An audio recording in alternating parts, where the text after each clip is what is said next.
The Traveler awakens. This traveler's number is ND3576, and she, apparently, has been called to fulfill her vocation. The traveler is presented with the Rorschach test, simply responding to what she perceives in the inkblot shapes. You speak with the Collective, a highly advanced and mysterious organization, to embark on a mission to locate your predecessor, ND3500. We're equipped with the Shift Blade, a weapon capable of taking on several different forms depending on the context of the situation, and we open the door. Upon exiting the Traveler Pod, we are then greeted with the dark winds and empty skies of the apocalypse.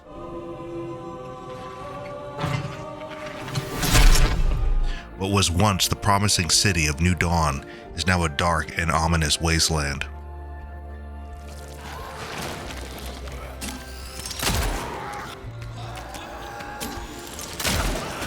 The Orphans, a name given to the grotesque monsters inhabiting the area, are extremely dangerous and disturbing life forms that were once the citizens of New Dawn. Their faces contorted beyond recognition, their gangly, twisted bodies often merged with one another.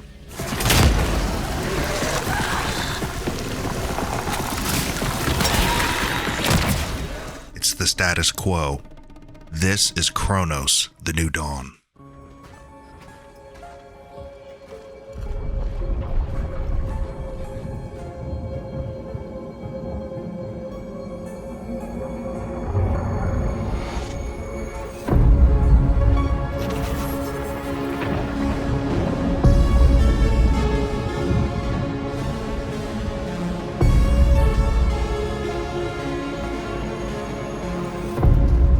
Thus, we start with the opening scene. It seems clear that essence in Cronos can be used interchangeably with one's consciousness or spirit. It could be a deliberate choice of words, for example, the Traveler embodying the essence of or the spirit of Veronica Kaminsky. Not necessarily the entire consciousness of Veronica, at least not yet. Like in the opening segment of the game, we see several black and white images, memories of Veronica perhaps, images of Angela, Poland, military personnel, etc. No. What I am asking is, why are you here now? The design of the Traveler is notably odd, unique. Even though her voice seems to be robotic or even alien sounding, the Traveler walks, runs, and moves in a fluid and human-like manner. The Traveler's head is comprised only of a metallic orb with a peculiar shape where the mouth should be. What about the exact nature of the Travelers and the emissaries of the Collective, like the Warden? I think there's enough evidence to suggest that they are android-like or synthetic humans similar to the synths from the Alien franchise. What would you like me to play? Wagner. Selection. Dealer's choice. There's her manner of speaking at the beginning of the game, which sounds very robotic and emotionless. Even the Warden seems to speak with a certain robotic pace, at least when we first meet him. Real tools themselves, oh no. With their great relics, they were more powerful, unique, priceless. Independent. The Traveler's inflection and personality don't deviate from this until she's uprooted from the terminal during the conversation with Edward Wiesnewski. The design of the Travelers doesn't really help my case because their faces are completely covered and we are then left to theorize about what's left underneath the armor. While the Warden has a synthetic arm, that doesn't necessarily mean he's an android. I find it interesting that the change causes blindness, and neither the Travelers nor the Warden seem to require eye holes in their helmet to see anything. Then again, if they are androids, they likely wouldn't need eyes to perceive their surroundings. In the game Signalis, the protagonist, LSTR-512, or simply Elster, is also a kind of biomechanical humanoid, complete with synthetic components and neural patterns programmed into her memory matrix. When Elster takes damage in the game and approaches death, the screen flickers with distorted visuals and graphical errors, similar to how a computer would. Such is the case with the Traveler, which leads me to believe that she is at least in part a biomechanical humanoid, although as we'll find, Cronos seems to deliberately obfuscate details within the story, almost as if to contradict itself. As the traveler scours the dark wastelands of Poland, tattered and destroyed buildings and infrastructure hang glooming in the vicinity, telling a story of disease, madness, and tragedy. Playgrounds in ruin, shafts of light bursting through holes of long-forgotten buildings, and quite a few of these polyhedron-shaped objects that seem to have been opened, like a pod of a previous traveler, though some of them are very small. We are deliberately given very little about the exact nature of the collective. Are they aliens? Human? Perhaps some kind of self-sustaining artificial intelligence as found in the Matrix. What about the consciousness of several scientists formulated into an AI hive mind? What we can speculate on is limited really to those few possibilities.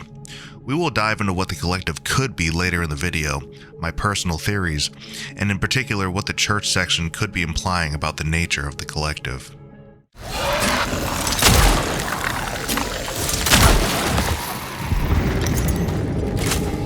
When we examine the change, or the infection, it's easy to think about the orphans we encounter throughout the game. After all, they are the most obvious results of the change. However, it should be noted that these hostile creatures are failures to the change, and that they didn't become a part of the collective consciousness of the change, hence the name, Orphans. I suppose that means the biomass that covers much of the world now are all life forms who have successfully made the change, while the orphans roam and abandon, vagabonds of the new world. The collective maintain that their mission is to save humanity.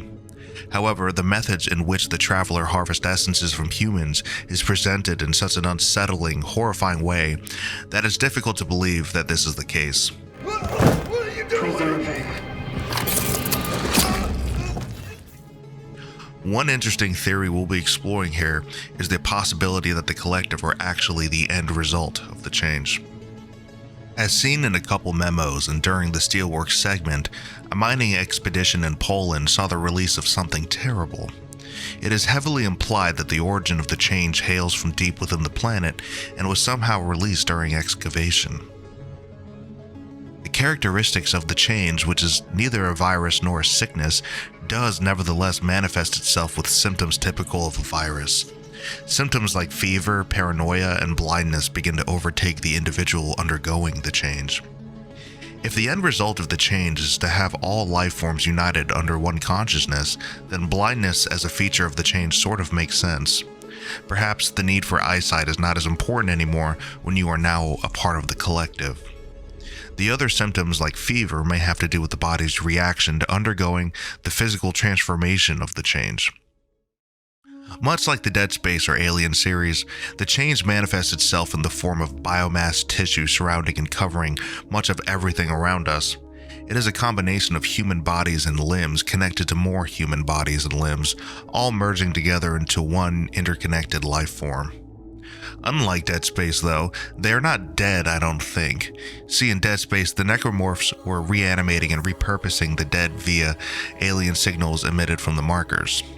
By contrast, the change biomass is alive and is an integrated collective consciousness with a purpose. While the Brethren moons from Dead Space surely have the goal of planetary domination, the change's goals seem to be similar enough, just maybe a little less explicit about it. The monsters we encounter are called Orphans, called such because they wouldn't or couldn't join the consciousness of the change. As a result, the Orphans seek to find other bodies to merge with and absorb, out of an apparent desire for unity and connection.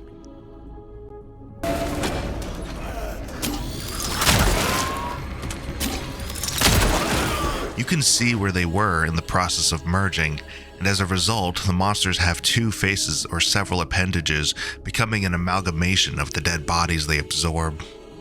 When they begin merging with the dead, their threat is very apparent as they develop a sort of bullet-resistance exterior on most of their bodies, suggesting a naturally occurring defense mechanism. If the change does originate from Earth, it does raise some questions. Why was it lying dormant under the ground for so long? Did an alien species leave it here for us? Is it naturally occurring? It seems almost like a trap built into the Earth, intended for humans to eventually tamper with and fall victim to. Like many things in Cronos, the exact origin is never stated outright. Some theorize the origin was the result of government experimentation on the Asset, who we come to know later as the Pathfinder / the Warden. What do you expect of me? You need to start answering questions. Ask them. What is this illness? How do we stop it? You can't. What has already happened cannot be changed. Why are you here then? Your world is to end. Yeah, I've noticed. Some have even theorized that the origin of the change was somehow caused by the act of time travel itself. Time travel that was indeed utilized to preserve human consciousness from the change. At this point, the bootstrap paradox begins to rear its head, and the idea of things having an origin start to not matter quite as much. What about this idea of preserving consciousness, joining the unified whole via ascendance? To what end? Upon beginning our journey, we are told to fulfill a vocation for the collective.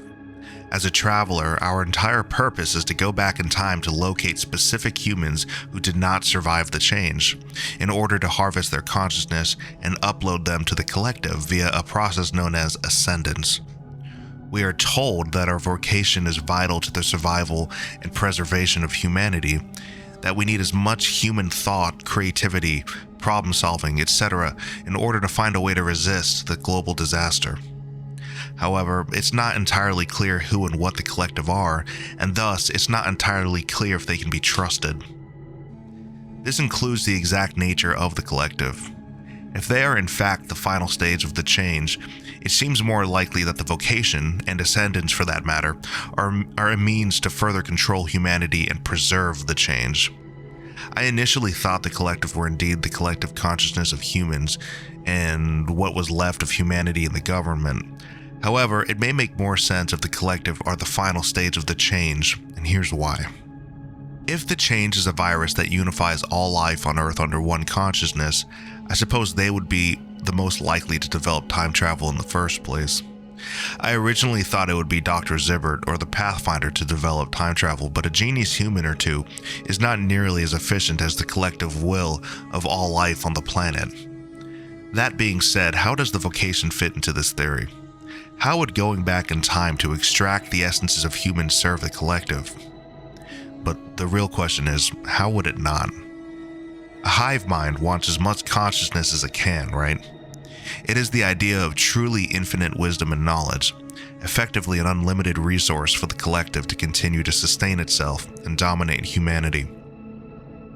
Beneath all the mystery and unanswered questions of Cronos, there's actually a simple story being told here.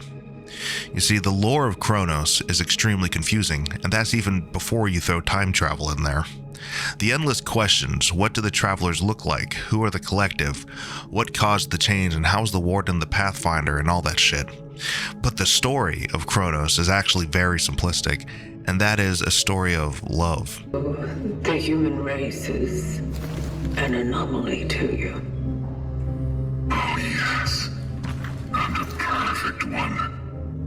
For the Warden, that's the infatuation he feels for Veronica, but for our ensemble cast, including Edward, Veronica, Angela, Artur, Gabriel, Dr. Zybert, and Mother Elliza, I will examine how love affects each of these relationships as well. Love is a somewhat common plot device which seems to grant sometimes weird magical properties, like Harry Potter surviving the killing curse, like Paula praying to destroy Gygas and Earthbound, or the film Interstellar being a prime example, as well as Beauty and the Beast, The Matrix, E.T., etc.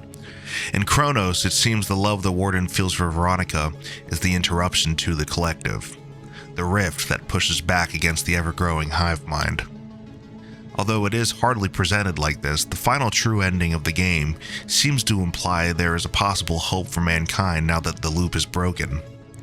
In short, throughout every time travel loop, the Warden seems to act more out of obsession and infatuation.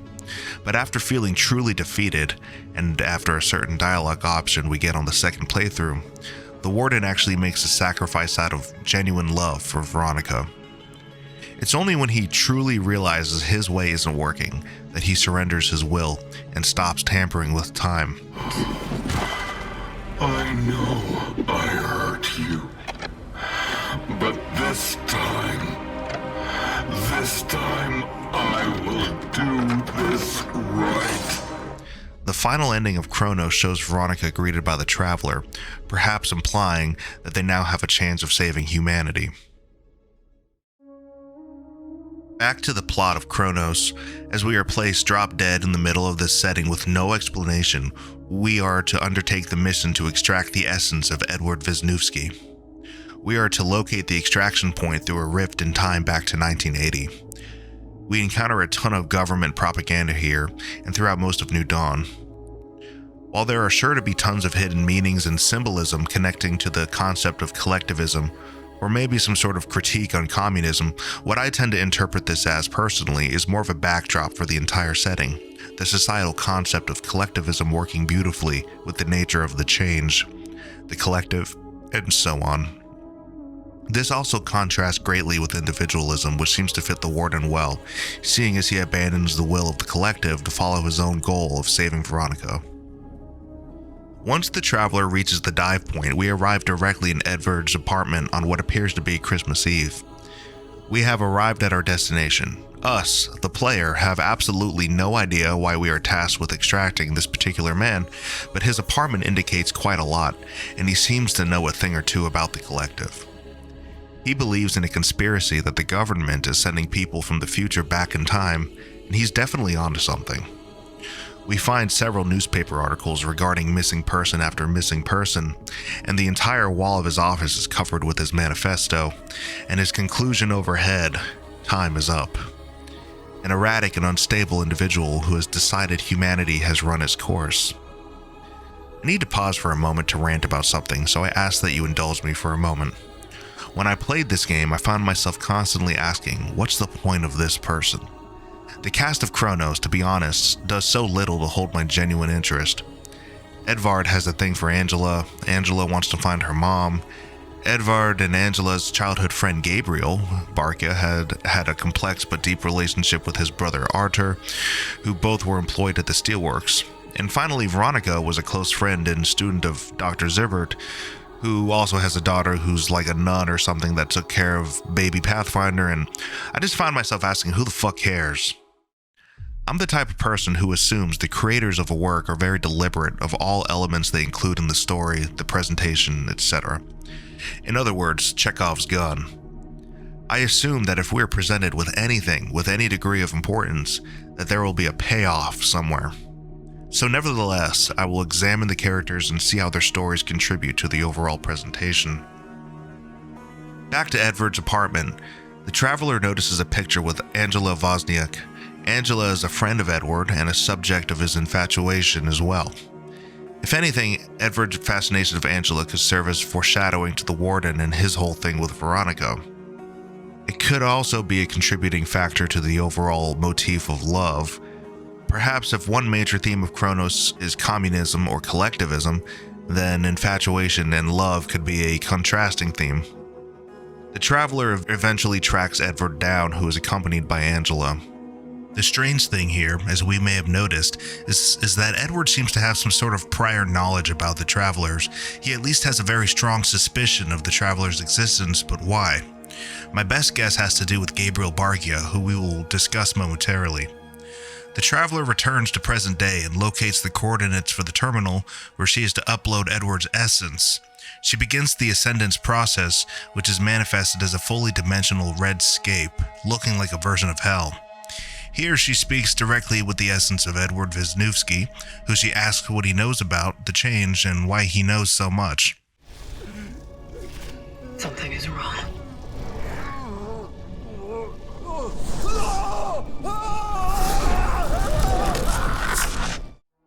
The conversation is cut short as if someone didn't want it to continue, and Edward disintegrates while the Traveler wakes up in a different room. She pets a few cats, and God knows why these creatures aren't infected with the change. Cats are everywhere in this game, and they can be a symbol for independence or even mysticism. As it turns out, cats have a rather significant history with Poland, and I've read their history spans over 8,000 years, predating that of even Egypt's cat history. Citation needed. Help me out, YouTube. Early Slavs noted the cat's independent personality, and of note, cats were also considered somewhat mystical and able to ward off evil spirits. I gather very little from this in relation to Cronos, except the independent nature of the cats fits pretty well with the theme of individualism spearheaded by the Warden. You mean our little famished, fluffy friends? They do not destroy. They are clean. Sometimes they just knock things off tables and workbenches, but I don't resent them for that. They just crave a little attention, like we all do. And yet they pretend to be so unavailable. It's just a grand game of appearances. You have to know how to win them over. The Warden has developed a liking for the cats, which foreshadows his overwhelming fascination with human beings later. The cats do comfort the traveler and the Warden throughout their journeys, providing a sense of companionship, but as far as warding off evil spirits, I don't know. The traveler leaves the room full of cats, and it is here we meet the man himself.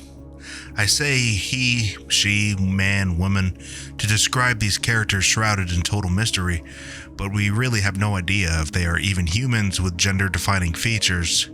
But for now, I'll just say we meet the Warden. The Warden is that character who hogs the camera every time he's on screen, because the guy just has that stage presence. One could probably tell the Warden was going to be an antagonistic figure in this very first scene. I mean, he's practically emanating antagonist in his presentation, you know? He speaks in a slow, deliberate manner, and his voice is deep, metallic, breathy. Let's go ahead and talk about the Warden, shall we? By now, if you've played through Cronos, you're probably aware that the narrative took a more focused, small-scale approach to the story, that being the Warden's infatuation with Veronica Kaminsky.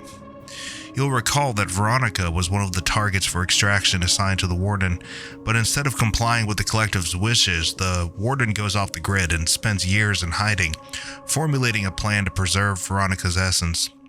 This would be theoretically achieved by implanting her essence into a traveler's body, otherwise known as the Lazarus Protocol. Our playthrough of Cronos is just one of many, many attempts from the Warden to mold us into Veronica. How exactly, though, does he plan to do this? We see toward the end of the game a prison with over 30 Traveler unit bodies discarded, which shows just a little of how much failure the Warden has encountered in his mission. With one of the Traveler's bodies, we are given the option to harvest their essence, only to find that it is corrupted and otherwise void.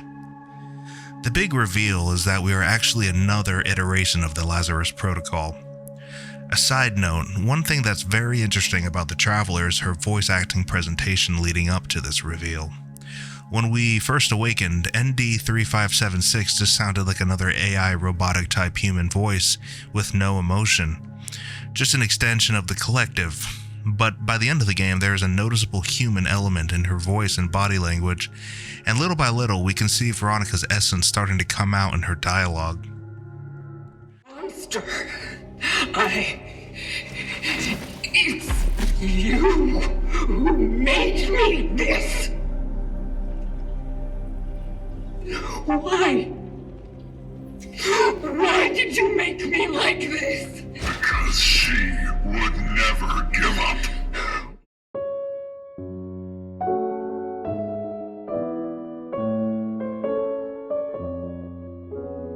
The Warden himself, as we see in our discussions with him, has found beauty in humanity. In one of my favorite scenes, we stumble upon the Warden playing Polish composer Frédéric Chopin's Nocturne in F minor.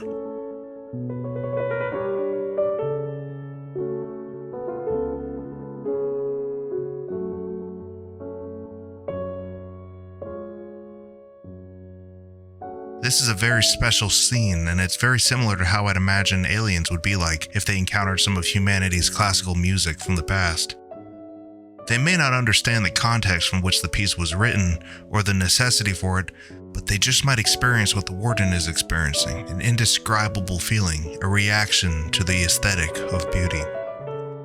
We learned so much about the Warden's unique perspective in this scene. He describes humans' activities like theater, music, art, and questions why they partake in these activities. It begins to occur to him that there is an unknown, mysterious quality to humanity that he doesn't understand.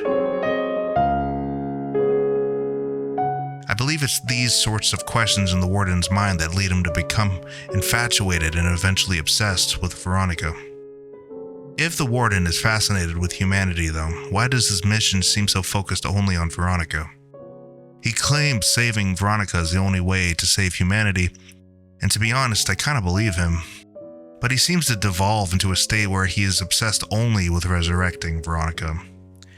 It's my understanding that the common interpretation here is that he is in love with Veronica, but part of me doesn't really think that's the whole story. I think it's possible the Warden is obsessed with humanity, intrigued and mystified by it. Perhaps he too has had essences within him that remind him of the familiarity of being human. After all, he was a traveler initially. To get to my big theory here, I think it would be interesting if he was truly convinced that humanity needed to be saved from the collective. If this is the case, it could be argued that we are actually getting in the way of the Warden saving humanity. However, it's because of the Warden's obsession and constant tampering with time that we are stuck in a loop and thus can't begin anew. Obsession is, after all, very specific to the human condition, which fits nicely with the Warden being a symbol of contrast to the collective.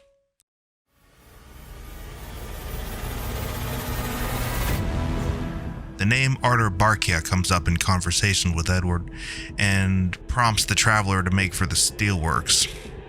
As I implied earlier, I think the Warden intentionally sabotaged the Ascendant sequence we were in with Edward to prevent him from telling the traveler any information that would conflict with the Warden's plan. As the traveler boards the tram, we encounter the body of a previous traveler, which was holding the essence of Lydia Marzek, who, along with her son Marcel and husband Christoph, make up a very fascinating side story in Cronos. I'd like to discuss this now and why it's relevant. Throughout the story of Cronos, we see Veronica's fragmented essence begin to emerge out of the traveler. This phenomenon is indeed also the case with Marcel Marzek, whose carrier we find dead in the toy shop. Lydia, Marcel's mother, goes insane searching for her son when he's gone missing, to the point of outright rejecting the possibility that Marcel is dead. However, what's important about Marcel's story is it foreshadows what happens with Veronica's consciousness eventually emerging completely. We see in the metro tunnels pictures drawn by the traveler holding Marcel's essence, pictures of a young boy in a traveler suit, assumingly Marcel, as at this point he is completely emerged and transcended the traveler's memory matrix. The drawings on the wall are very moving, with Marcel's fear and loneliness on display, as well as his desire to be reunited with his family. We finally find the body of ND-4335, or Marcel, with the traveler helmet apparently removed and blood everywhere. With cognitive abilities trial on myself. The results are I miss her. At first, this new armor was cool and all. And it was fun to shoot monsters, but it's been so long. And I've become very lonely inside. She would know how to make it fun again. Back to the plot, we arrive in the Steelworks, which is heavily implied, though never confirmed, to be the place of the change. The area surrounding the Steelworks is overflowing with orphans, and with a higher concentration of them, that means more merging, which means stronger and more dangerous enemies. Although it doesn't seem to be stated outright, my opinion is that this is truly where all hell broke loose. The dead and reanimated monsters are around every corner, with some towering over 10 feet tall, and lying under the ground, waiting to attack the traveler in ambush. The traveler's apparent new objective is to locate Artur Barkia. At this point, the traveler has taken on a slightly different tone and seems to operate less like a robot and slightly more like a human. This is most clearly the case when the traveler first encounters arguably the protagonist of Cronos, Veronica Kaminsky. During the conversation here, as the Traveler interrogates Veronica, she quickly shoves a gas tank down and escapes, disorienting the Traveler. Oddly enough, at this same moment, the voice of Edward Wiesnewski seems to ring loud in the Traveler's mind, and we see firsthand the instability that is happening within her due to the essences fighting for the spotlight. It's all wrong!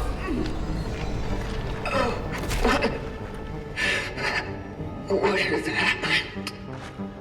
This is the chink in her armor, the event that eventually leads to Veronica's essence emerging overall.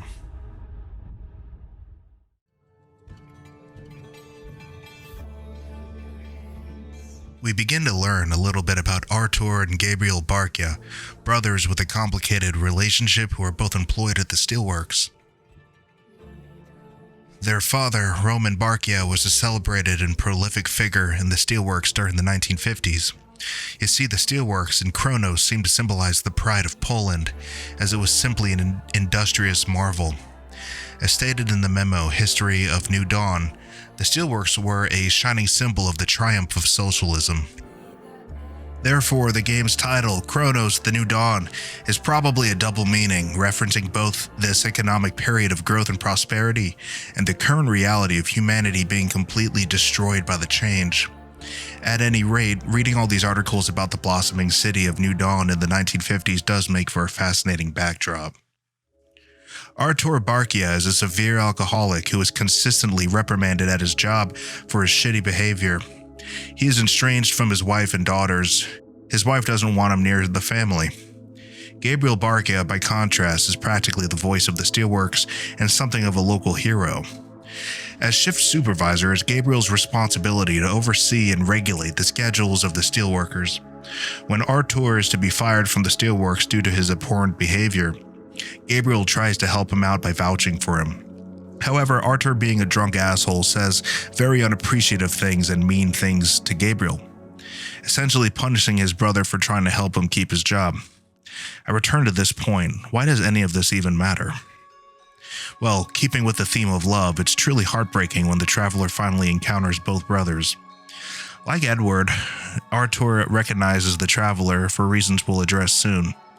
Artur is found trying to care for and save his little brother Gabriel, who has succumbed to the change, his skin covered in lesions, his eyes pale and growing empty. I think these characters matter because they support the theme of love in Cronos. This is art reflecting life. Sometimes we get so caught up in the chaos of our personal lives, it would indeed take a global endemic for some of us to express our love to those who truly matter to us. And such is the case with Artur and Gabriel. We, the player, are given the option to extract Gabriel or Artur's essence. Doing the collective's bidding, it seems like the presentation of the Traveler is something of an antagonist. A horrible-looking mechanical apparatus emerges from her suit as she prepares the extraction process through the skull. Such is our calling.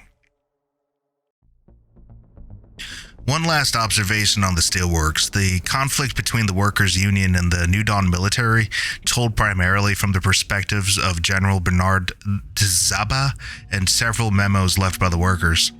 In response to the disaster occurring at the Steelworks, the military had ordered a lockdown to prevent workers from leaving, which resulted in tons of worker rebellion. The workers insisted that Gabriel Barkia be reinstated as Steelworks supervisor and that the lockdown be lifted. Although propaganda and memos left by the military suggest this was to contain the outbreak from spreading, it also seems plausible that there was experimentation going on in an effort to find a solution. I'm not completely sure if this is stated outright, as the memos here are very confusing to put together. The visual storytelling here in the Steelworks lab could suggest something like this. It's unlikely that the military would even be able to experiment on the Orphans given how dangerous they are, but perhaps during early stages of the change they could have. Detailed laboratory tests on their bodies. Those who survive the first stages of the disease, they merge with each other. It's as if their cells want to create some kind of direct symbiosis. No, it's more than that. It's kind of evolved metabiota. A biological being composed of other beings. Science knows of such cases. But amongst losses, like none. There is a lot of finger pointing between the workers and the military, but what we are left with is a power struggle that doesn't seem to amount to anything more than just the frenzied panic of these groups of people. The military would conduct violent interrogations on Gabriel Barca to get information on this asset. These investigations on the asset known as the Seraphim Project. 17. The subject struggles with speaking clearly. It seems to me his... Doctor, you are not here to make conjectures about the subject's well-being. You want to come down here and swap, Sergeant? You're out of line, Doctor. Please, help me out here. Don't make it any more difficult. What do you expect of me? You need to start answering questions. Ask them. What is this illness? How do we stop it? You can't. What has already happened cannot be changed. Why are you here then? Your world is to end. Yeah, I've noticed. What is your part in it? What is your mission?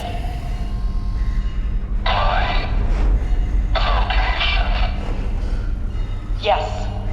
What's the point of it all? Are you to save people? Or to harm us? I, too, would like to learn that. All in all, my takeaway from the conflict at the Steelworks is that it mirrors the major conflict between humanity and the collective, the struggle for survival, dominance, and total control. When the Traveler returns to the shelter to begin ascendance on Artor, we get that cutscene, one of my personal favorites in the game, with the Warden playing Chopin's Nocturne in F minor again, as he relishes and reveals his deep appreciation and fascination with humanity. What's interesting about this scene is the Traveler's reactions to his fondness and affection for humans. The Warden asks if we think the piece he's playing catches the ear, and we can choose to say, "It is nice," or "You're wasting time." Interestingly, if we choose the first option, a familiar red glitchy overlay interrupts the screen, and the Traveler declares he's wasting time anyways. I noticed this and I have a few thoughts about it. Let's return to the opening statement of the game.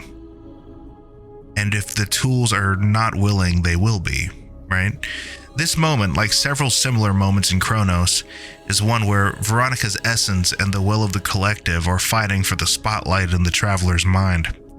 This only makes sense if the collective are indeed the final stage of the change. Just my little theory for the unusual behavior in this scene. In the Ascendance terminal with Artor, we see more humanity from ND-3576 than we've seen thus far, in response to Artor suggesting that we, the Traveler, are the cause of the change. At this point, the Traveler has fully developed a separate will from the collective, and that is to satisfy her curiosity of the origin of the change. She, through tone of voice and body language, becomes visibly uneasy and tense during this conversation. Once again, the terminal becomes unstable and she is dejected from it, this time more emotional and frustrated with the Warden, who she is beginning to have suspicions of. However, the conversation points the Traveler to another major player in Cronos, Dr. Zybert. If the Traveler chose to extract Gabriel over Artor, we speak with a man whose personality is fractured and refers to himself as we and us, indicating that we are communicating with both Gabriel and the hive mind of the change.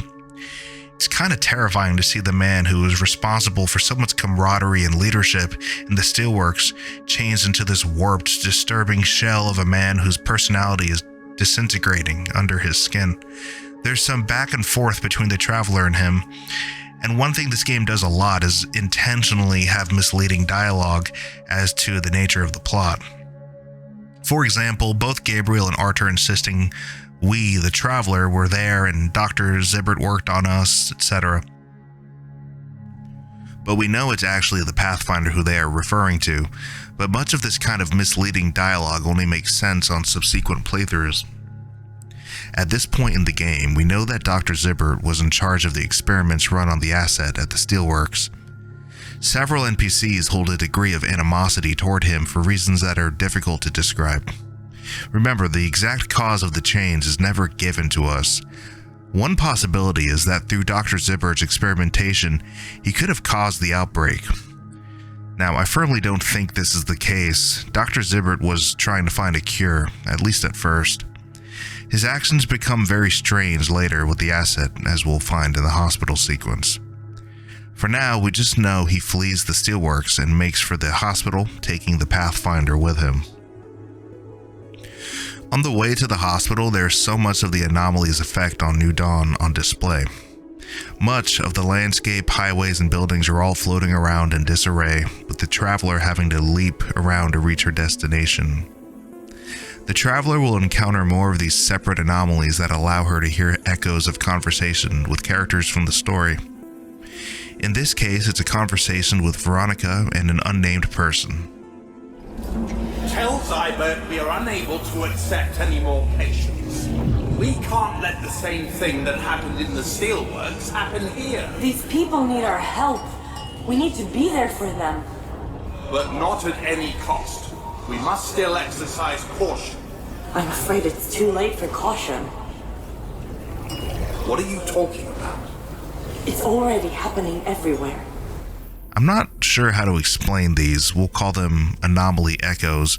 My best guess is that because of time interpolation caused by time travel, the vibrations from conversations are stuck in a sort of vortex.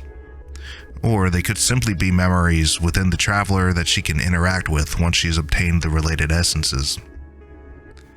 The traveler arrives at the hospital, and the dive point is the very first thing we see upon entering. This time, the entirety of the section is played in the 1980s, and we arrive in the lobby of the hospital. There's a couple of interesting things we learn here. Angela Wozniak came to the hospital to find her mother who went missing. We learn that Gabriel, or Arthur, Edward, Angela, and Veronica were all childhood friends as well, based on the photograph we find in Veronica's office. One explanation given in this game to explain the significance of these side characters has to do with the Warden. Trying so hard to recreate Veronica and her memory matrix, it's a little odd that the targets we extract are people Veronica already knows, right? Veronica and Edward were childhood friends, as well as her and Gabriel. Veronica was also a student of Dr. Zybert, and finally Elliza. She may not have known Elliza, but given her connection and relationship to Dr. Zybert, it is likely. If part of the Warden's plan is to recreate and essentially save Veronica from the change, part of that would include manipulating her memory matrix by having ND3576 target these very specific individuals from Veronica's life. Otherwise, it'd be too much of a coincidence that these are her targets. Make sense? Speaking of Veronica, she's the first person we encounter here. Do you read me? This is Dr. Weronika Kamiński. I'm Stuck in the elevator on level 3. I need help. The Traveler and Veronica decide to work together here. The hospital is overrun by an absurd amount of biomass. The main question going through my head here is, what was up with Dr. David Zybert? One of the first memos we come across here is Zybert writing to one Mother Magna, asking her to move the infected to the basement. We know Dr. Zybert was in charge of examining and studying the asset. During these experiments, Zybert confirms a few things for us. 1. The asset's molecular structure looks, in David's words, as if it came from the beginning of the goddamn universe, not a trace of disease in him.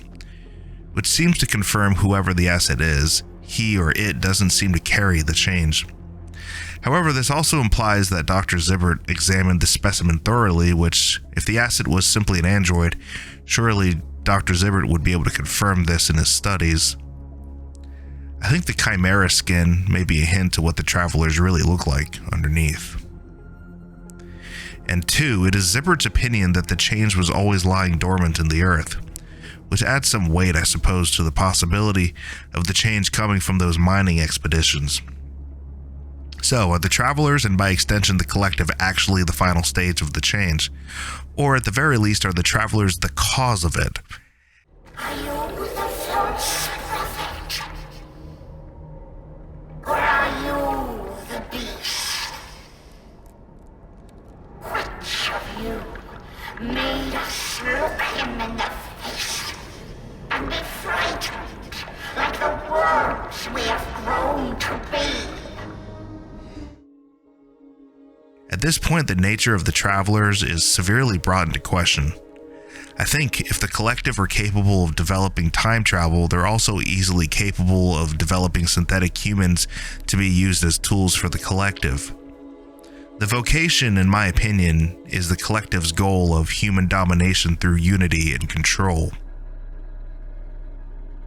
Zybert's emphasis on the remarkable condition of which the asset's molecular structure is in seems to support this too. Synthetic humans probably would have a suspiciously clean composition, wouldn't they? Through the traveler's conversations with Veronica, we also come to understand the military's role in the situation with the other traveler. Pathfinder, aka the Warden, aka the Asset. The military called him the Asset because they were apparently more interested in using him to develop new technologies and quote-unquote bigger guns, as Veronica puts it. A bit of a tired trope, that is, military in its infinite pursuit of power and weaponry, but that's the story nonetheless. Veronica, once again, I've got to say, I'm very proud of you. From the moment you came to me, I knew you were an exceptional student. But I didn't think it would cause me to work with a professional of such mastery in the future. Forgive me, it's just good to see you back. In those darkest of times. See you tomorrow. Have courage. Dr. Veronica and Dr. Zybert conspire to smuggle the Pathfinder out of the military's grasp. However, Dr. Veronica Kaminsky and Dr. David Zybert were also working tirelessly to develop a cure for the change. David Zybert wasn't exactly the worst person, and it seems he was sincere about working to find a cure. Is making everything more difficult. They continue to delude themselves that they can control it. Fools.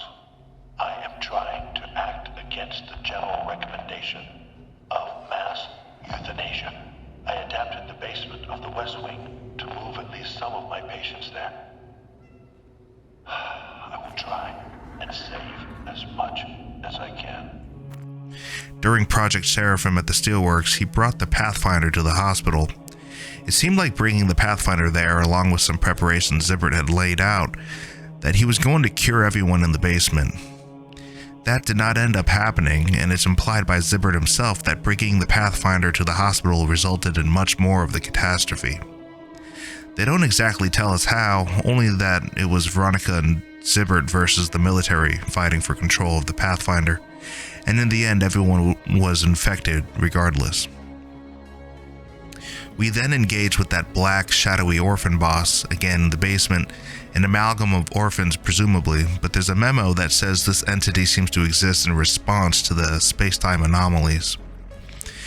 If I'm not mistaken, there may have even been a memo left by a previous traveler describing their reactions to the anomalies, which led me to hypothesize this amalgam could be related to the travelers.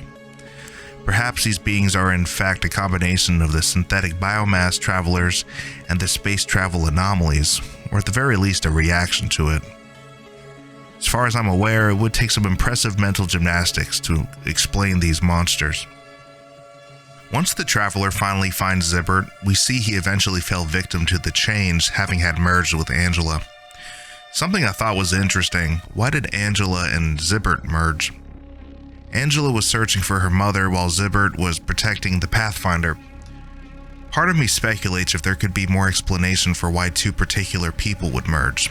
Perhaps there's a chemistry or compatibility with Angela searching for her mom and Zybert estranged from his daughter. Purely headcanon, it would be interesting if similar trauma between two individuals would make them more likely to merge.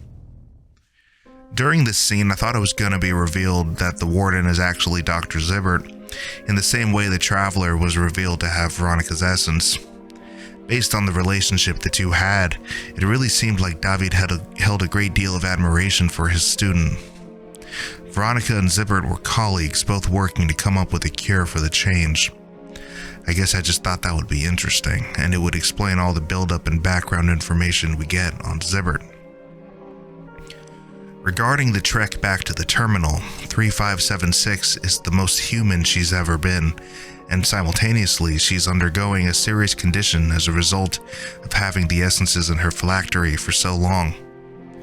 It's like she's overdosing on consciousness, and as a result we see so many different memories from the entire ensemble, from Edward, Angela, Veronica, Gabriel, Arthur, Zybert, and his estranged daughter, Elliza, who was first mentioned here. Togetherness. Conflict.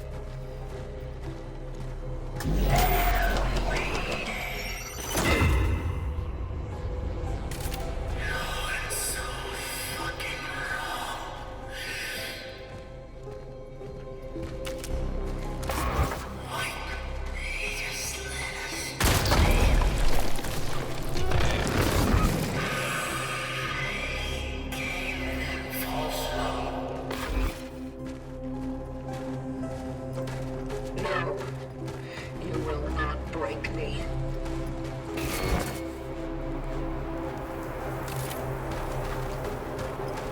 Warden. We arrive back at the terminal, and to add to the confusion, ND-3576 is malfunctioning exactly like some kind of robot would. She called him dark. Easy. The essences. We need to get them out of here. Quickly. Animals fighting. Get them out! I will. I promise. Just try to. She called him the Pathfinder.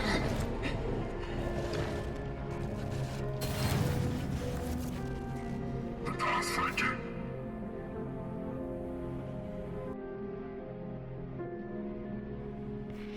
The Warden somehow temporarily fixes the problem she's having, and we proceed to enter the Ascendant's terminal with Zybert's essence. Before we leave, though, we have some fascinating dialogue with the Warden himself. There is a certain camaraderie that seems to exist between the Traveler and the Warden. It's evident here, as the Traveler points out tactfully, how perhaps the Pathfinder was affected by humans, much like the Warden. Or maybe he was simply affected by them. Like you. Instead of recoiling in defense, the Warden is simply taken aback and begins to share his thoughts with her. Equally tactful, the Warden starts by acknowledging the importance of obedience to the collective, but then shifts the conversation. Please watch this scene carefully. Let's do it. We focus more on obeying the collective's commandments than truly helping them. Maybe some rules need to be bent. Maybe we need to listen to the voice of those we want to save. Subtext here indicates something we already know, that the Warden is affected by humanity, and something new, that perhaps there is virtue in listening to the voice of those we want to save. It's a beautifully ironic scene that adds so much depth to the Warden, who, as we learn later, is actively torturing Veronica in an obsessive, destructive, and yet somehow admirable attempt to save her. Since Angela and Zybert merged in the hospital, we speak with Angela at first, who has begun to confuse her memories with Zybert's. Through her, a sort of seance occurs, and we begin speaking directly to David, who laments over his failures to save humanity and reflects on his daughter, Elliza. Shouldn't have happened. So many things I should have done. So many I shouldn't. Always trying to be selfless. always the fucking consequences! At this point, the Traveler is completely determined to discover her purpose, and she has a clear desire to make sense of her awakening, why the Pathfinder spared Veronica, and what actually happened at the Steelworks. In other words, the Traveler has awakened to a sense of free will, something in direct thematic contrast to the Collective. I want to start this segment with a quote that absolutely astonishes me in how confusing it is, how it could be interpreted one way or another. We are those who saw the light and stepped back. We are those who rejected gifts from a god we deemed false. Those who refused to join the demon, the Collective, the Legion. I originally read this and thought Mother Elliza was claiming that all orphans gathered here are the Collective, as if building up to that major point. It seems more likely, while sifting through Mother Eliza's riddle speech, that those gathered in union at the church Abbey were simply those who refused to join the Collective. While I do think it would have been cool for this to be the birthplace of the Collective, I don't think it is. I suppose it's primarily a place of sanctuary for the orphans, those who didn't make the Great Ascendance, so to speak. I'm not quite ready to part from the idea that the Church of Last Days isn't more significant than a group of misguided devout believers of the change. This game frustrates me because the ideas really are there. I feel like it's just sort of striking magic. However, I'm not here to review Cronos, but to understand as much as there is to about what the team decided to present to us. When we arrive at the church, we learn more about the Church of Last Days, how many citizens found sanctuary in the idea of not dying alone. The idea was to embrace the change, to not try to overcome it somehow, but to simply allow the change to run its course through humanity. This whole segment then, more than anything, just provides us with a little more world building, but ultimately doesn't seem to have any major implications beyond that. As we search for the Pathfinder, we learn that the Church of Last Days came to view the Pathfinder as a sort of prophet, with several allusions comparing him to Jesus Christ. It seems Mother Elliza, who, as we know, was tasked with hiding the Pathfinder as a fugitive for Dr. Zybert, came to lead the Church of Last Days in Father Wojcik's stead. She has a strange power that doesn't seem to be explained, and that is her ability to communicate to us telepathically. We hear her voice roaring over us, as if coming from within, but it's not. And to make matters worse, she speaks in archaic riddles. She speaks about us, how we think we are a traveler, and how dare we attempt to take the Pathfinder from her. But how does she know all this? How does she know any of the things she is saying? She seems to embody a characteristic of collective consciousness and can communicate these things to us telepathically. It seems like the Church of Last Days has itself become a collective. What's even more interesting is their church sign seems to closely resemble that icon on the back of the Traveler's armor. So wait, is this truly the collective in its infancy? Is this small collective group at the church what would later become the collective we know of today? The best answer I can give, it would seem so, but I cannot be sure. This particular quote from Mother Elliza troubles me. Those who refuse to join the demon, the Collective, the Legion. One can perhaps interpret this as Elliza saying outright, "We are the ones who refuse to join the Collective," which seems like the most reasonable conclusion to arrive at. However, me and my careless pursuit to force my theory to be correct, I tend to interpret this more like, those who refuse to join are the demon. We are the Collective. What do you think? One last interesting note about Mother Elliza, she makes more than one reference to us, the Traveler, being born and then remade.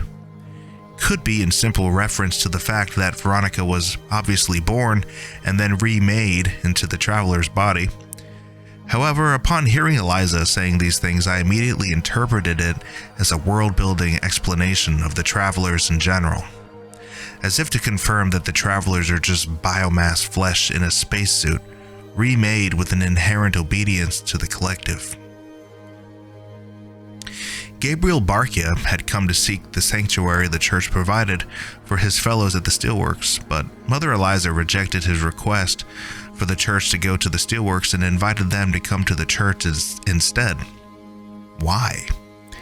It's probably because Elliza was aware of the Pathfinder's history at the Steelworks and was thus protecting him from the military. She may have also been embodying a sort of religious zeal characterized by a traditional sense of superiority found in some religious communities. Otherwise, it's interesting how quickly she abandons her beliefs once the Traveler defeats her in battle. Although, to be perfectly honest, it kind of comes across as just poor writing. I said I wouldn't impose my opinion on this game's writing, but you've been lied to, tricked. Which brings us to the scene where the Traveler learns she's been lied to by the Warden. The big twists happen once we defeat Elliza and find the Pathfinder corpse has the same number assigned to the Warden. It's here when we finally see the true mission of the Warden. The Traveler finds, I assume, to be the remains of the real Veronica Kaminsky, connected to biomass and terminals and wires. The scene unfolds, informing us that we actually are Veronica, and that we have been carrying and embodying her essence the entire time since we've awakened. I encountered a variable that I had not previously anticipated in my plans. She awoke on her own.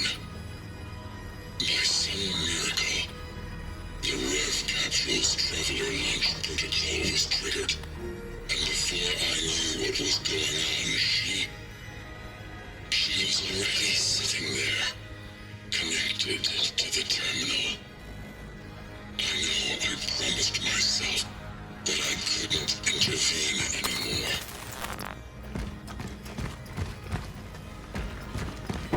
The Warden has gone rogue and has been working in secret against the Collective with the goal of resurrecting Veronica.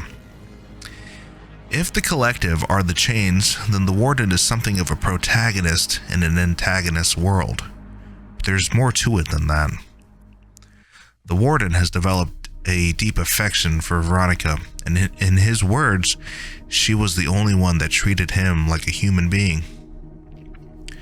It's worth mentioning the Warden feeling something like love truly indicates his liberation from the Collective on some level.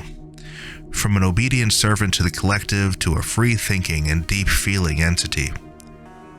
What he has done for countless timelines, that is, obsessively working to restore Veronica at the expense of torturing the consciousness of Veronica, is a very irrational, selfish, and human thing to do. The way I interpret Cronos is not so much that the Warden is an absolutely evil entity, but that he, with the help of the Traveler, is able to come to the realization that he is a major part of the problem. The Traveler does not see things this way at all. She urges Veronica to not trust the Warden, while the Warden urges the Traveler to not trust the Collective, giving us, the player, the freedom to decide for ourselves what we believe. The Warden mentions that during the Traveler's awakening sequence, he thought she would develop into a more free-thinking entity, but was disappointed that she ultimately chose to serve. Well, he was actually correct, but his rage and madness, paired with his obsession with humanity and Veronica, blinded him from his selfish, evil behavior. This is primarily why the Traveler does not trust him.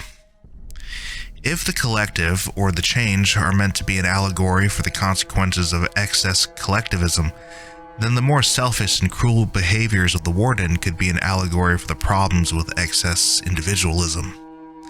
And somewhere in the middle, the Warden and the Traveler find the solution. This is madness! Everything you do will lead exactly to what you want to avoid. I will do what I must.